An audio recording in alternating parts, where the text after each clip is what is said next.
The wind was biting that morning, sharp enough to slice through wool and bone alike. Snow clung to the jagged peaks of the Montana range, and the smell of pine and wood smoke drifted faintly through the frozen air.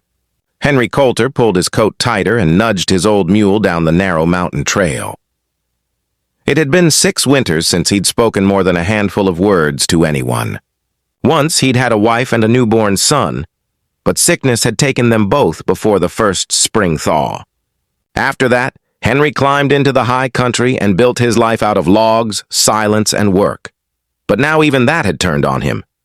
2 weeks ago, a storm had snapped the great pine that shaded his cabin. The tree had fallen square across the roof, crushing the chimney and splitting the rafters. Henry had patched what he could, but the cold crept through every crack. Nights felt endless. That's what sent him down the mountain that morning, to the small mining town of Bridger's Pass, where the county auction was being held. He didn't like towns, but a man couldn't live out a winter without a roof. The auction yard buzzed with life.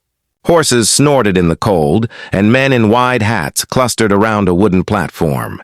The clerk's voice rang out, echoing against the frozen storefronts. Next property, 1 cabin and 2 acres on Cold Creek Ridge.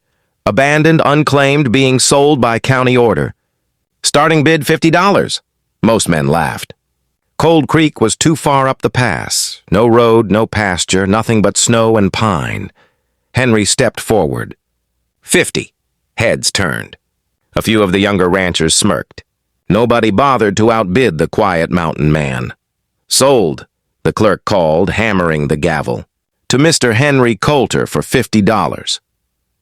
Henry handed over the money, his last saved earnings from trapping beaver pelts, and took the single iron key. The clerk shrugged. Cabin's been empty a while, Coulter. Might need fixing. Henry only nodded. So do most things worth keeping. By late afternoon, the sun burned red behind the ridges as Henry reached the clearing. The cabin stood just where the clerk's map had promised, half hidden by fir trees, smoke curling faintly from the chimney. Smoke? He froze. His hand drifted to the rifle strapped across his shoulder. The door of an abandoned cabin shouldn't be breathing smoke. He moved closer, each step muffled in the deep snow. The porch groaned under his boots. From inside came a sound, a whisper, the rustle of movement. Henry pushed open the door. 3 faces turned toward him. A woman and 2 young girls sat huddled near the fire. The eldest woman's face was drawn and pale, her dark hair pinned back loosely. The older girl, maybe 14, held a chipped tin cup between trembling hands. The youngest, hardly 6, clutched a rag doll to her chest. For a heartbeat, the only sound was the pop of burning logs. Henry's voice came out rough. "This cabin's mine. Bought it today." The woman rose slowly, fear in her eyes. "Please, don't send us away," she said. "We thought it was empty. We just needed shelter for the night." Henry looked them over. Their clothes were thin, soaked from travel. Their boots were caked with snow. He lowered his rifle. "You alone out here?" The woman nodded. "My name's Clara Brooks. These are my daughters, June and Mary.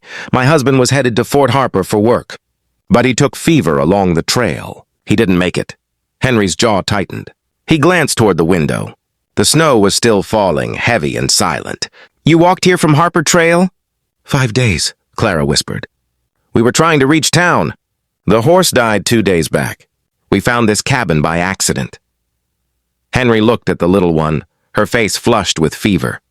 His heart, so used to being still, gave a painful thump. "Stay," he said gruffly. "You'll freeze if you go now." Clara hesitated. "We can work for our keep."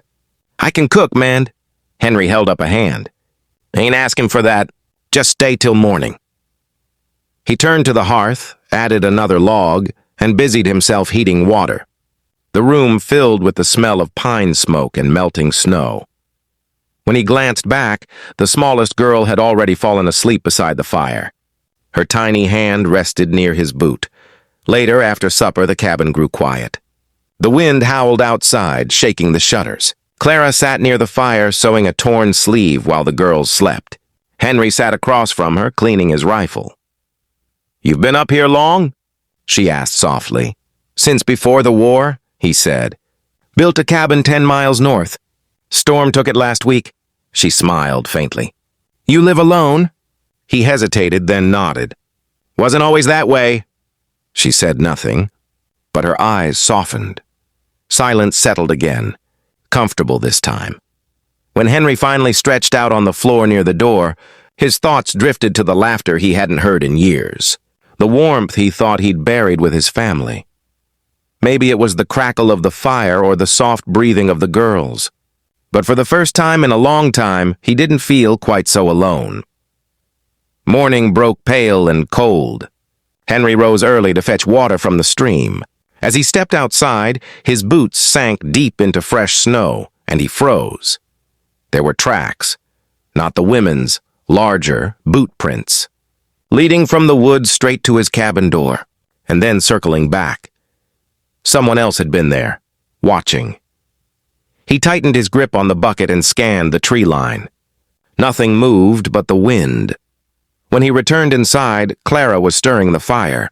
"Morning," she said softly. Henry nodded but said nothing about the tracks. The girls were awake now, bright-eyed despite the cold. Clara smiled at him shyly. "Thank you for letting us stay." He grunted, pouring water into the pot. "Snow's easing. Might get you to town tomorrow." But even as he said it, part of him wondered if he wanted that. The cabin had been silent too long. Their presence filled the air with something he hadn't felt in years. Life. Still, danger lurked somewhere beyond the tree line. And before long, Henry Coulter would learn that those 3 women carried more than just a story of loss. They carried a secret someone was willing to kill for.